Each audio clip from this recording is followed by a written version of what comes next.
Hello, everybody. Ben here from Happy Hannon Studios, coming at you live from the studio here in Manitowoc, Wisconsin. Next, we're going to talk about ACW Wrestlecon, May 11th, Oshkosh Convention Center in Oshkosh, Wisconsin. We're going to talk about the matches on the main card.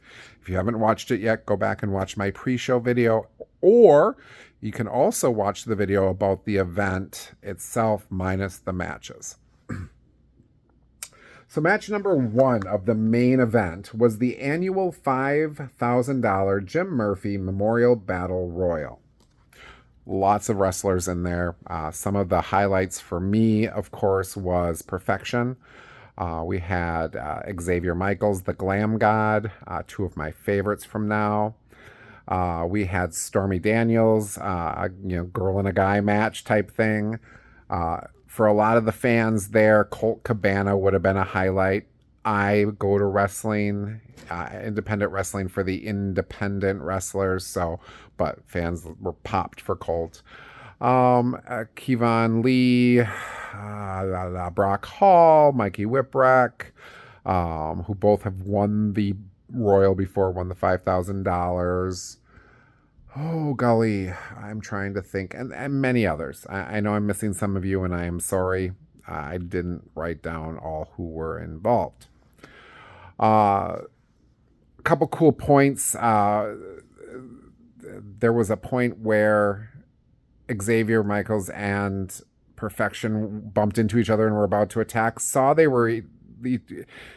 was each other and put their hands out and said, "Whoa, whoa, whoa, no!" And then they did the McClure signal, which for any fans of Now, they would have gotten that was really cool because it was kind of a nod to Now That's Wrestling. So that was cool. The winner of the match was Kevon Lee. He is a very, very large man, and it was down to him and Brock Hall, and he destroyed Brock Hall. So fans went home happy. He seemed to be a fan favorite. I will be honest, I have never seen him wrestle before. But the fans' reaction said he was a good guy. So, good match. They're always fun. If I had a complaint, a lot of the eliminations were on the opposite side of where I was. So I guess I would have maybe liked a little bit of rotating where the eliminations happened. I'm not sure if there was a specific camera over there. That maybe was that. I don't know. It just seemed that a lot of the eliminations were not on my side. So I didn't get to see those, videotape those, or take pictures of those. I did give the match a 5 out of 10 for some of the things I just mentioned. There was some great stuff, but the eliminations being on the opposite side made it difficult as a fan. Match number 2, Miles Mason versus Tyler Breeze. Of course, everybody knows Tyler Breeze from his NXT WWE days. Still looks good. Still looks to be in some pretty excellent shape. Miles Mason is amazing. If you've watched any of my Now videos where he was involved, he's one of my new favorites. One big complaint about this match. One main complaint, and that is that Miles Mason did not do any chops during the entire match. Now, anybody who knows Miles Mason knows that he's famous for that. So I'm not sure if maybe it was in the contract that Tyler Breeze did not want to be chopped. I don't know. That would be my guess, because Miles Mason is famous for chops. The match itself was good. Miles Mason puts on a good match. Tyler Breeze put on a good match. Again, a lot of his moves were moves you would have seen at NXT WWE. Tyler Breeze won, which was bad enough for somebody who really supports the independent wrestlers, but then won by cheating, by putting his foot on the rope. Bad enough you had the independent wrestler get beat, but then to get beat by shenanigans was a little, put a little bit of a bitter taste in my mouth. All in all, I did give the match a 5 out of 10. For the reasons I just mentioned. It got points taken off. So, match number 3 of the night. That was Jay Lethal versus Jaden Mercer, the Spectre. Winner, Jay Lethal. Still have the complaint about the out of town talent winning, just like I did with the last one. You know, if I were a promoter, they would be there to enhance my wrestlers' storylines, and you know, make the wrestlers that I want to look unbeatable. That didn't happen here. Jay Lethal did win, but without shenanigans, really. So it was a great match. I mean, it was Jaden put on a spectacular match. I feel he made Jay Lethal look great. Jay still does some of his copying of other wrestlers. That's his shtick. So yeah, good match. Even with Jay Lethal winning, I still gave it a 7 out of 10 because, again, some of the other things that would have taken points off of that didn't happen, such as shenanigans to steal a win. So, 7 out of 10. Match number 4, Stacy Shadows versus Brooke Tanner, winner, with Victoria as the special guest referee. This match was a teeny bit disappointing for me. So Brooke Tanner won. David versus Goliath. Or Daisy versus... I don't care. So my issue was Victoria seemed to have a very big issue with Stacy Shadows the entire night. You know, it was it was a biased referee. And... for me, just me, took away a little bit from the match. Let Brooke win based upon her talent, not the ref helping her.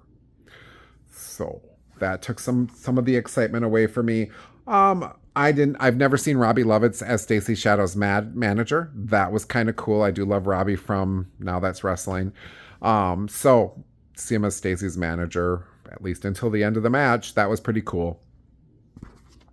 Victoria did her finishing move to Robbie because Robbie was berating Stacy Shadows. So that was kind of cool.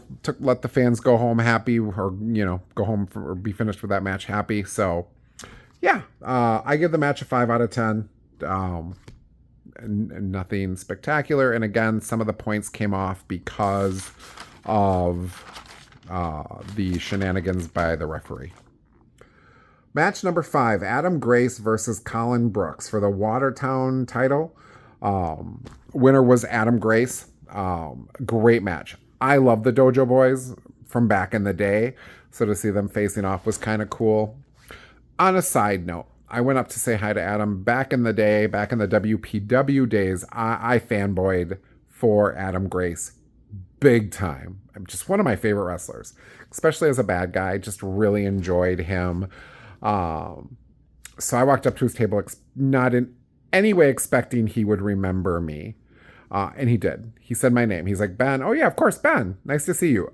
That was awesome. So Adam Grace, if you're watching this video, thank you.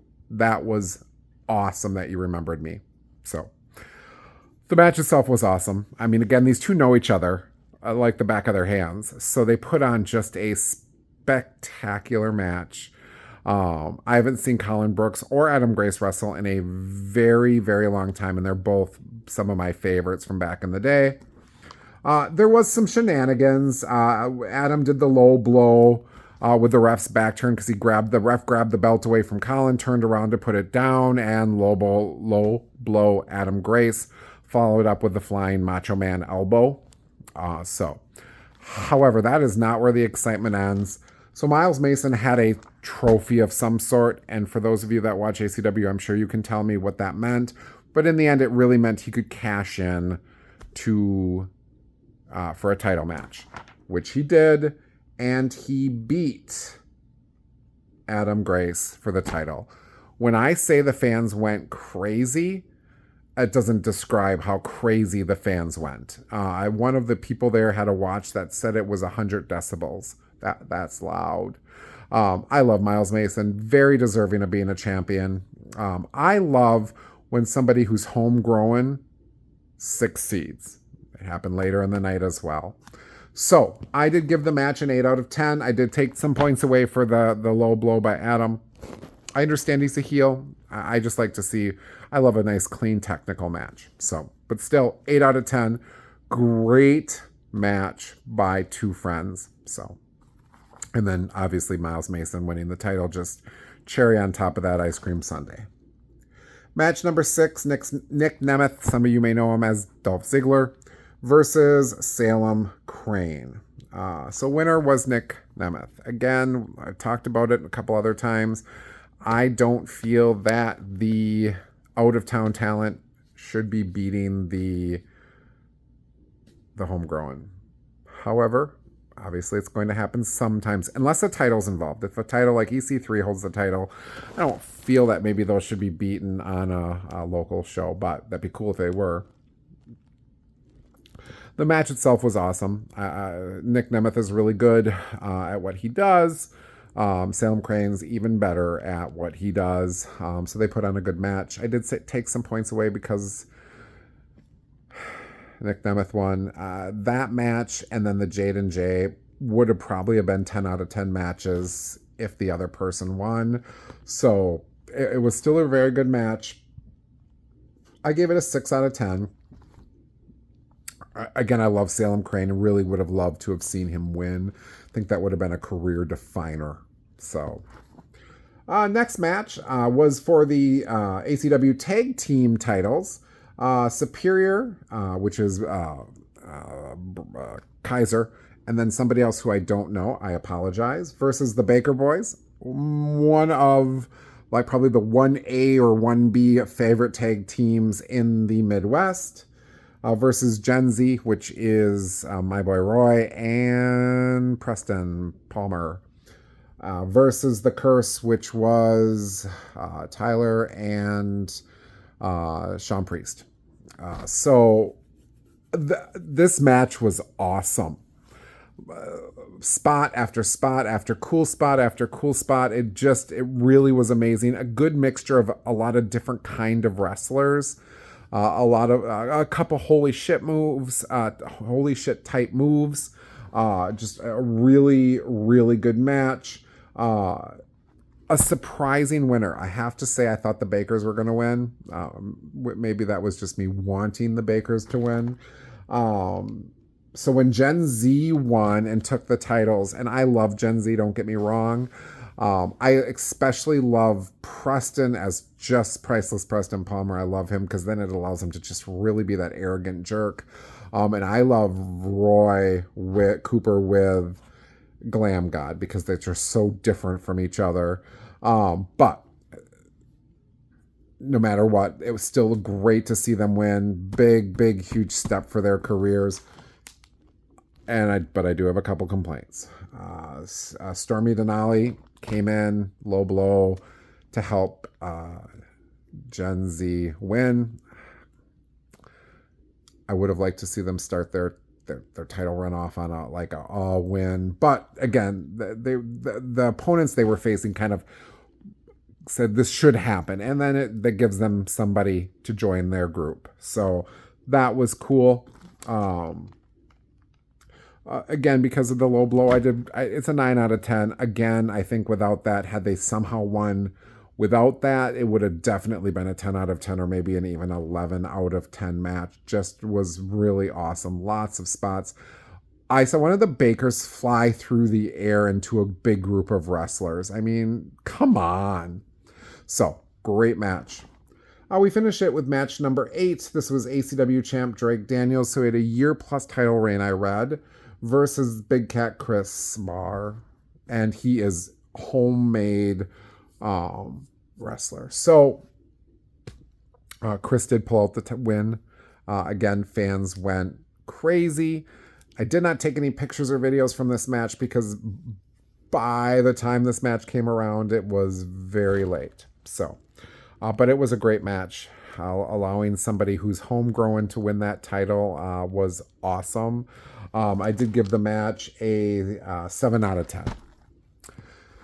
So all in all, for the night, it was 6.5 out of 10. A couple of the matches kind of held it down a little bit. If the other wrestlers had won in those matches, I think this would have been a very high grade for the overall event. Again, WrestleCon, definitely an event worth going to, especially if you're an ACW fan. I think it's the year Super Bowl. So, will I go back again in the future? I'm not sure. I hope you enjoyed my video. If you did, please like, subscribe, share, all that good stuff, no matter where you're watching it. I am going to say good night. I hope you are having a very happy day. If I don't see you, good morning, good afternoon, good night.